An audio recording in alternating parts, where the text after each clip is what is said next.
All right, action. So I'm Tristan, and this is Cole, and this is the first episode of the Natty and Enhanced podcast. So to kick things off, we'll just introduce ourselves. And Cole, I'll let you go first. Sounds good. So I'm Cole Scott. I am a competitive bodybuilder. I've been competing now for the best part of 3 years.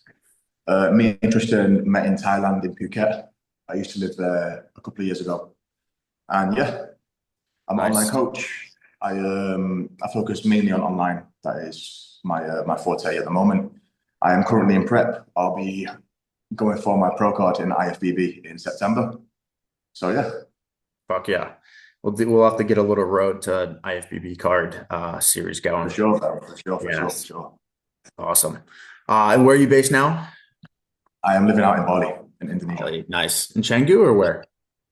About 10 minutes out from Changi. That place is a little Okay. bit too crazy. So I'll say like it's called like Pereiranan. So it's like the province next to Changi. It's nice, man. Nice, cool. We'll definitely get into some differences between Bali and Phuket culture. Yeah, yeah, yeah. Building, given Thailand's the unofficial Mecca. So I'm Tristan. I've been um, bodybuilding or lifting since for about 10 years now. Eight to 10 years since I was like 17, 18, 19. Those first few years maybe don't count as much with some injuries and being a freshman in college and all that good stuff. Um, but yeah, I really remember like being a kid and just wanting to look like a superhero. Yeah, I man. remember very specifically being like 8 or 9, and my parents asking the PE coach to like talk to me because it's like, no, I can't start lifting weight yet because I'm too young. But I think we'll get more into that next week for like what younger guys could get into. Yeah, But my background, never lifted or never competed in any physique competition professionally. I don't really have any desire to. Now I'm doing just mostly lifting, a little bit of Muay Thai, a little bit of judo, a little bit of everything, just staying healthy, looking good. Where, yeah, that's that's the where part, my right? goals That's the lie part. and all that good stuff. More of a Mm. corporate guy. I work in finance, so this is more on the side as opposed to this being my full time. Um, Having a balance of fitness and lifestyle, being able to incorporate business and not get overwhelmed.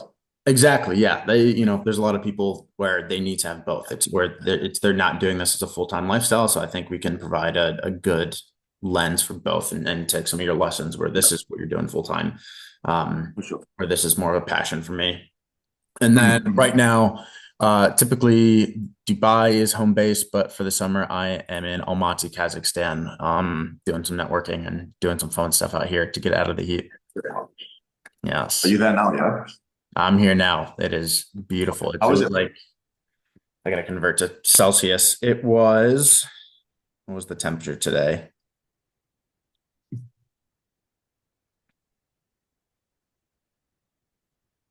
It was early 60s Fahrenheit, which is, I think, mid-teens Okay, Celsius. so not feel like yeah, yeah. Wrap up, wear a little jacket. Yeah, yeah, yeah, mid or high teens Celsius. So it's Nice. just super pleasant, a little cloudy, a little rainy, which isn't ideal, but I mean, Yeah, you yeah. don't need it. A nice change from Dubai. Nice change, very nice change from Dubai, where it was high Yeah. 40s when I left. Yeah, yeah, yeah. As you know, I used to live there as well, bro. I don't really like that place, but Exactly. for a short Yeah, period of time, it's not too bad. yeah, and then just like Cole said, so we met in Phuket, lifted at Nihon Gym. So I lived in Phuket from beginning in 22 to the beginning in 23. So I was there for about a year. And we were buddies there, and then I was in Bangkok for a year and pop in, would get our lifts on the weekends together. Yeah, yeah. So let's go through a little bit about your coaching background, the type of Sounds clients, good, man. any niches, transformation, research rabbit holes, etc. Okay, so my coaching started. I went to Tiger Muay Thai in Phuket. That was like my introduction to coaching. I did a 6 month internship. This is where I worked with all kinds of people, right? So it was people like from Peter Yan, so UFC world champions to just your average gym pop clients. We was doing a lot of fitness classes. I was doing personal training work at the gym, and it did teach me a lot. It taught me a lot about strength and conditioning. Obviously, I'm more like bodybuilder focused, and I did do boxing for 8 years between the age of like 12 to 20. So I was doing a lot of strength and conditioning work, but I never really understood how to set up the classes and like how that training actually worked, how it benefited the body. Working there, I understood, I built my understanding around that kind of training a lot more. And then I did my first bodybuilding show in 2021. I think about 6 months after starting with Tiger Muay Thai. Mm. And then I went really into the bodybuilding path.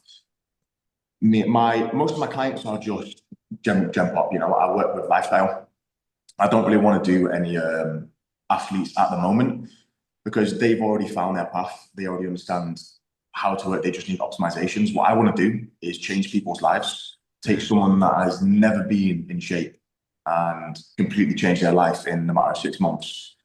Like get them abs, get them feeling good in their own body, build their knowledge, and then they can run with that for the rest of their life. I think that has a lot more of an impact on somebody's life, and it makes me feel a lot better about myself than just getting someone to a stage. Maybe in the future we will start looking into that. I've got a couple of lifestyle clients that do want to transition into bodybuilding now, which is pretty fucking cool. So we'll be speaking about a competition next year in the UK. So yeah, that'll be very very cool, man. So you did your first bodybuilding competition 6 months after taking it seriously. Obviously, you're doing strength and conditioning and boxing Yeah, stuff yeah, yeah, after, yeah. but 6 months into it, that's pretty quick. No, no, no. I did the bodybuilding competition like 6 months after I started working at Tiger Muay Thai. So I was already into the bodybuilding. Let's say I Ah, started bodybuilding when I was doing the boxing until like 20. I started bodybuilding, like what you said, bro. When you start for the first couple of years, you think you're doing it right, yeah. But looking back, I was just hitting some weights, you know what I mean? I was an 18 year okay, old kid okay. hitting some weights. And then I'm 23 now, so that was about 5 years ago. Started taking the bodybuilding seriously from like 20, you know? Nice. Yeah. And then yeah, so I'll go into my background a little bit. So like you said, yeah, the first few years are wasted, especially for me being an undergrad in the US where it's a certain lifestyle that is easy to fall into, where it is very not For conducive, sure. but it's hey, I lift during the week and then on the weekend I'm boozing it up and I'm undoing one and the other. So I'm healthier than the guys really partying, but not certainly not healthier than the guys doing internships at Tiger Muay Thai. And then after I We're graduated still doing a fair amount of partying, bro, don't we? undergrad, How was it for you get, man? Come on. yeah, spending too much time in Patong, not enough in Rawai. You know that, bro. Yeah. Um, so graduate undergrad, and then so for a year and a half, 2 years, the job I worked was pretty intense. So if I was able to get to the gym once, that was a win. So it's like go on a Saturday, once a week, go to the gym on a Saturday, bench, squat, deadlift, and that was a fucking win Yeah, for the week. That was yeah. it. Wow. Okay. Yeah. So when I quit that, moved to Thailand in early 2022, it was like, oh, I can finally lift again, do some Mhm. prehab stuff, get very well balanced, and got it healthier than I've ever been. I need to get back into cardio. Where this is actually a good segue into the next, that the origin stories, how we got into coaching and whatnot. So when I was studying abroad, I was deadlifting and I hurt my back. I just went a little bit too heavy. I remember specifically the exact rep I was doing where it didn't feel good, put the weight down, had a bulging disc in my back. And this was like week 2 or 3 of being in Singapore as a student studying university. So didn't get an MRI or anything for a few months. That was in January. Nothing until I got back stateside in May or June. I was working an internship then, so I didn't have time to go to the doctor and get anything fixed. But at the Yeah. end of the internship, I got 3 cortisone injections and for my back. And then I Mhm. have a pretty bad shoulder injury that, pretty early on fucked it up. Probably going back to like playing baseball and throwing like weighted balls as well as some lacrosse Okay. injuries. And, I lost 30 or 40 pounds of muscle throughout that time period. Like I Wow. was pretty big at the beginning and then 8 months of absolutely nothing. I wasn't drinking too much. But again, absolutely no physical exercise. You'll melt. Um, For sure, man. And the effect that that's going to have on your mentality as well, bro, at that time. Like yeah. when you can't train, when you're seeing yourself fade, like it's fucking the worst feeling in the world, man. Weirdly enough, I didn't have the mental breakdown. because I think part of it, hey, being abroad and then working so much, I was too busy to worry about. Okay, okay, okay, Yeah. okay, okay. Fair enough. Um, but then so finished the internship. So I got the cortisone shots in my back, and then I had a pretty intensive surgery on my shoulder. So my last year of undergrad, I was going to physical therapy every day of the week, or 4 days of the week, two from the back, two for the shoulder, and then Mhm. really built back solid. A lot of starting strength stuff, a lot of prehab, a lot of all that real core foundational stuff, like starting Yeah, over essentially, yeah, brand new yeah, yeah, yeah. physique, completely melted. Um, and then, so when I was in, fast forward 3 years to being in Thailand again, back injury was acting up a little bit. Muay Thai, I was doing kicks, which was Yeah, rotating my listening hips. to, yeah, yeah. Exactly. And so I was doing prehab. I was doing yoga like 4 days a week, scaled down the Muay Oh, Thai to 2 or 3 days a week, and it still wasn't really getting great. And my yoga teacher, if she watches this, she's gonna laugh. She used to pin her ex-boyfriend. So she was like, "Oh, you should really do a cycle of DECA. It'll help your back." And obviously, yeah, yeah. Anyone knowing is gonna laugh at that. And never done a cycle. So the biggest question for me was like, "Hey, look, I knew enough that your first cycle should be test only." But it's like, look, I don't yes. want to do a test cycle where I'm partially injured and really can't even get the benefits of a first cycle. And then so it's like, okay, do I do test and deck at the same time? And look, I'm not blasting. I think the dosages I was looking at was like it was certainly below 300 mgs in total. I think it was like Oh, okay, 120. yeah, yeah, yeah. It was sports TRT for sure. Mhm, mhm. And going back and forth, I was like, fine, fuck it. I need to fix my back. Fine, let's do it. I remember being at a specific store and holding Tess and Deca, taking pictures, and then it's like, all right, what else do I need? I need some caber. I need an AI on hand. What do I need? So I looked up, all right, here's every side effect you can get from your first test cycle and from a DECA cycle. And I put together a full cycle plan, posted it on a steroid forum, and I am so fucking glad that someone Yeah, commented, dude, what are you doing? You don't need this. Just check out BPC 157 and TB 500. yeah, bro. Found those 30 days later, back is 100%. These days, I forget how bad my back was. I forget I had a bad back injury where, obviously BPC and TB 500 are both peptides, which don't Mhm. touch your endocrine system, don't touch your HPTA. Um, where I still recall all this in-depth stuff because if I was going to get on this, I was going to know everything I was doing to my body. So For it sure, for sure. made me go down the rabbit hole, but luckily I didn't end up doing that. Given my Yeah, goal, yeah, yeah. Well, you made the right choice for sure, bro. Man, fucking like the peptides are miracle drugs, bro. miracles. And that testing decacycle would have not done anything for your back, man. Except lower back pumps, maybe some Yeah, severe lower exactly. back Yeah, pumps. yeah. It feels like, oh yeah, my back is getting stronger. All the blood is running to it.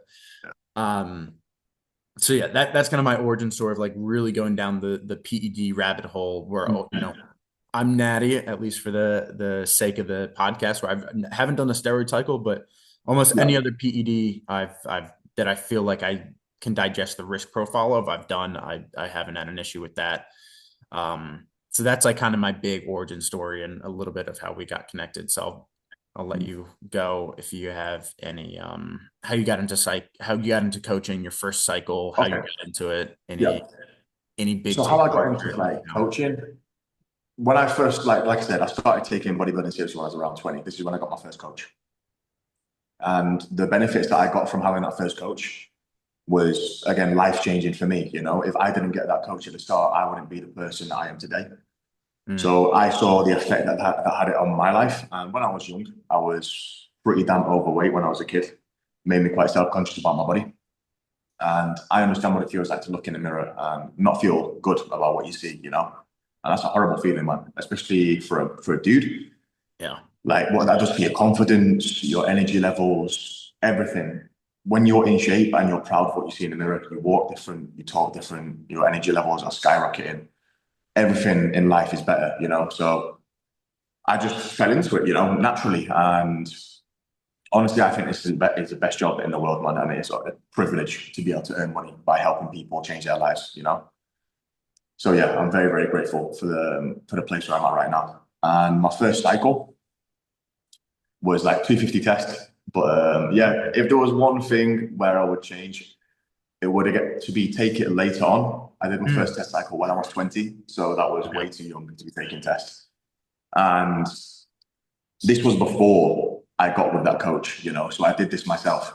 Mm, And like I said, I was in Thailand. I was out partying on the weekends, drinking, still making good gains, you know, because obviously it yeah. was my first cycle. Yeah. But Impossible I was not like to. watery as fuck. Estrogen was way too high because 250 test with no Arimidex or no AI in Mhm. place is just gonna make your estrogen skyrocket, you know. And I do get estrogenic side effects. So yeah, I would definitely say before you take any PEDs, and this is what I preach now, you know, all over Instagram, learn from someone else's mistakes. You know, do not take it into your own hands to mess around with your hormones because it is a lifelong decision, and you can really, really fuck yourself up. Perfect. Yeah. I think we'll save specific horror stories for another day about, the Yeah, worst man. client Yeah, man. you've ever had, with unrealistic expectations or anything like that. Or, hey, look, I'm ready for my first cycle. I want to do, test trend and whatever, which I'm Yeah, sure yeah, you've yeah. had one or two of those thus far, but we'll get into Sure, that man. a bit Sure. later. All right, so I think we'll wrap up with talking about the vision for the show, what we want to do, where we've obviously each were able to rant a little bit, but also I find this stuff super enjoyable. Like when I was looking at doing that cycle, I really enjoyed going down the rabbit hole and having an excuse to learn about this stuff because I just find it super, super interesting. And hopefully we'll be able to digest some of that stuff for our viewers. What is your HPTA? What is a LH mimic, etc. Um, do you have any other goals that you think you want to talk about? In terms of how do you mean, like The life podcast. or with the podcast? Yeah, With the yeah. podcast? What the viewers can expect. I just think it'll be an entertaining show that they can get a lot of value from. Obviously, we'll be talking about the problems that we've experienced, and if we've experienced them problems or our clients have, then there will be a majority of people that have gone through these problems. So educational, entertainment, all wrapped up into one. Awesome. I like it. Yeah, so what you can expect going forward, we're gonna have some solo deep dives going forward. Hey, look, what should your first cycle be like? How will X, Y, or Z compound affect your hormone profile? How will X, Y, and Z compound affect your hormone profile? We're going to have some open coaching type stuff. We're going to bring on some of your clients that will say, hey, look, here's my blood work. Here's where I'm at. Here's all my stats. Where do I want to go? And that way, someone can get a little bit a look under the hood of what a coaching process looks like for someone who might be on the fence of if they're a right client or not. Sounds good. Um, Sounds good. I've just finished a 16-week challenge, so I've got like 5 guys coming off the challenge now, and they've all achieved some amazing transformations. So we can awesome. get a few of them on board. I'll speak to them. We can do that for next week, maybe, or the week after that. We can Awesome. talk about the experience of my coaching, how it's affected their life, and yeah, the results that they've got. Absolutely. And then so I'm also trying to talk where we can cut it up really easy for Oh, reels. no, no, no, no, no, no, no, no, no. So next few weeks, what you can expect, we're going to cover the basics. So no matter where you are, you know where to start. If you're not into lifting a ton right now, hey, look, if you're prepubescent, if you're a 13 or 14-year-old watching this or 8 or 9-year-old, I don't know, get off YouTube if you are 8 or 9. But if you're young and you want to get into lifting, we're going to cover what should you be doing? If you're in that prime, when we started lifting 16, 17, 18, 19, 20, like 16 to 24, what should you be doing such that you're building the best base possible? Yeah. When you're in your late 20s, 30s plus, you're not injured, but you have a solid amount of muscle mass that you were able to Yeah. build naturally. And then we're going to segregate the post prime period, 25, 26 plus into, hey, look, natural, which essentially is, 26 to early 30s, and then enhanced, which, for the guys that are a little bit more aggressive, hey, look, if you're 28, you want to hop on TRT, or hey, look, you're in your 40s or 50s, you're done having kids, and you're ready to hop on and make that lifelong decision. Where should you Mhm. start? So that's going to be the next few podcasts where we want to get those foundations. And then we're going to have some really fun deep dives. One I'm excited for, and I have a group chat of 10 guys. I'm one of those 10. It's me and 9 other guys. I've had one-on-one conversations with two of the guys now about, hey, look, I want to check if this company and lab is legit, right? Is this retatrutide legit? Is this GH, whatever? So this is a super common thing I think will be very useful. How can you quality check your lab, either Super underground soft. Okay. or Yeah, international? yeah, Yeah, for both, AAS as well as peptides or anything else. yeah. And then do you have any other topics that we'll be talking about? Well, just extending on that, like I found out last year that I was using fake juice for the best part of 6 months. Mm, And it's crazy because I didn't even really feel any different. It mm. was, I went to Thailand and I started with a new coach. He told me to get some blood work just to check if everything's good. And I was blown away. I was low on the natty range. And I was taking like 200 mgs of test and 200 mgs of primo. Oh, And yeah, mate, looking back at that, that's crazy, man. Like having good supplements and having good PEDs is essential. Essential, yeah, just not for your results, but for like your quality of life, every everything. aspect. You don't want to be wasting money, you're just pouring money down the drain and you're shutting down your natural system for nothing. So yeah, it's Yeah. definitely something that's important. Sorry. Are there any other podcast topics that you want to cover in the coming weeks, months? Mm. Off the top of my head right now, I'm having a bit of a blank, but I'll have to think, I'll write some down and I'll let you know in the next couple of days, bro. Awesome. Cool. I was going to cut this up for a reel, but I think we have enough. We'll cut it up. We'll find an editor. All right, Okay. cool. So this concludes the first episode of the Natty and Enhanced podcast. Um, ChatGPT gave us a very fucking gay tagline where whether clean or not, we're all chasing the same mirror. So we need a better fucking tagline than that. Yeah, But yeah, for sure, yeah, for sure, for sure. I'm sure we can well, put our brains together and think of a better one than ChatGPT. yes, exactly. Well, if you watched this far, thank you very much. And we are Yeah, excited to have you, and we'll hopefully be giving you much more informational videos in the future. Thank you. thank you, my boy. Take care, man. Have a good day, bro. Cheers.